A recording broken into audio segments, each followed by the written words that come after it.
kind of our sense was if the heart of the conflict has to be the heart of the solution. Here's when we need to do the work. And I've heard that both from Palestinians who says, we work with left-wing organizations all the time, but we need to reach out to the right. If the right wing doesn't understand, the right wing in Israel is in charge right now. If we don't reach out to them and make inroads, then we're stuck in the same game.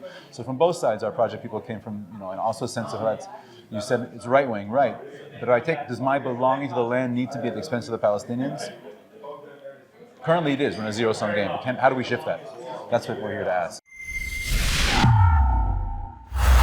Avi Mini for Rebel News in the small settlement of Tekoa, which is in the heart of some of the most contested piece of land in the world, what the world knows as the West Bank. We're here to meet a peace activist that's a little bit different.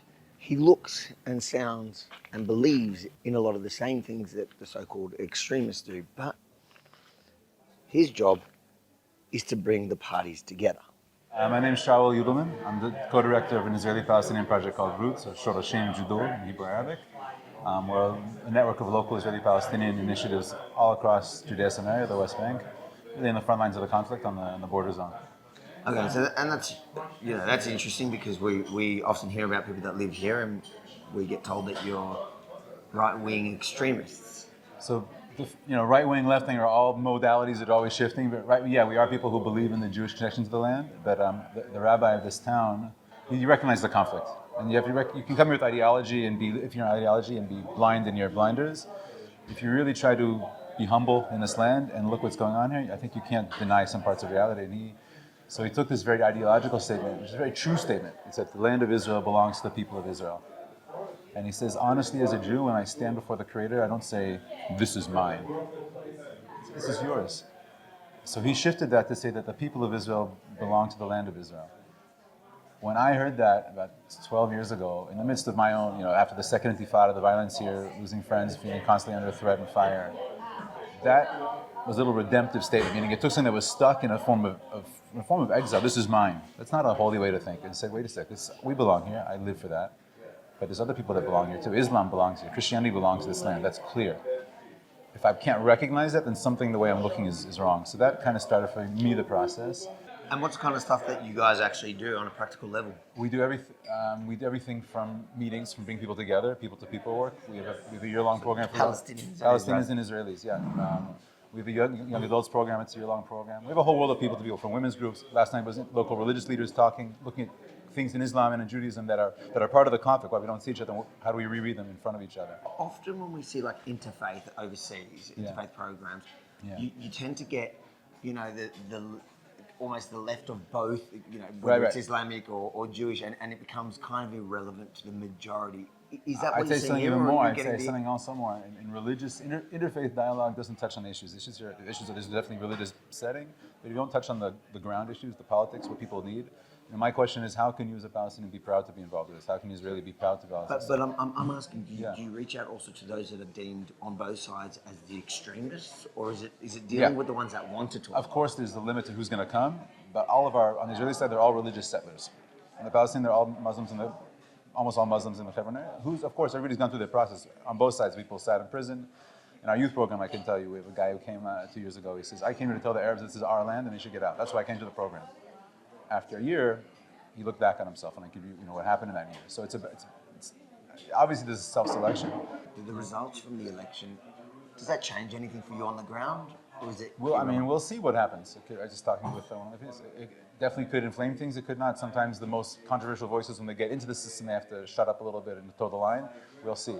I think from Palestinian perspectives, they don't make a distinction between right-wing and left-wing Israel. It's all the same. It's the same. From Palestinian perspective, it's not.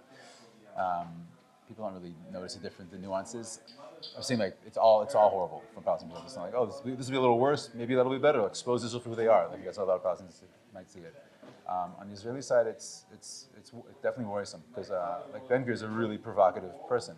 We don't need provocative people. Fine, you want to be tough on security, okay, but being provocative in those kinds of ways doesn't help anybody. So that's the fear, is it's going to set things off in worse cycles. A lot of people in this area, or people coming to this area, would be really surprised to see someone that looks like you, who lives here, talking the way you're talking about the people and about the results in the election. Do you get much pushback from the Ben Gvirs of this area? Yeah, you can argue about it. You can yell about it. Is it worth it? Yeah. If you want to go on the Facebook call, you can see the back and forth and But I think when you handle the conversations in the community with friends, I have friends who, of course, Ben Gvir, fine, we'll talk. They know you're crazy. You think this could happen. It's just trying. Does that religious Zionism block us? I'm just trying to clarify. Do they see you as the enemy or an ally? Or neither? They get confused and a little bit. And these are delusional people. These are the Frumanim. This is some crazy idea that's never going to work. What you're doing? Yeah. But they don't hate you for it. Some may. Some I hate. I can tell you when I used to live in Batang, where there were some people very, very against. It wasn't hate. Because they said it's not you're not giving up the land. You live in the same thing I do, in many ways. But you want to do it in a peaceful way. So my sense, I got tired of the whole right wing, left wing or even the right wing conversation. Someone don't care about it. What about the interaction with the other side? That's where the work is. It's fascinating. I find this fascinating because I probably consider myself right wing, but yeah. I find it fascinating what you're doing. And what is interesting about it is that the idea of wanting to live here and sharing exactly almost the same ideology as those that are considered extreme right wing, but then saying, I want to approach it in a different way, in a way that we can partner with the enemy. Yeah, I mean, I can say Does that sum it up well? Yeah, the question is the enemy, right? There's definitely an enemy here. But I wouldn't be here if not for the first meeting, the first meeting I met a Palestinian, I went out twice as right-wing as ever came in. I said, there's no one to talk to. These people called nonviolence, rock throwing, etc. But then I met some Palestinians who were in their society, stuck, looking at what's going on, and with a deep political thinking, and really talking about taking responsibility on their side. And it's like, whoa, that exists?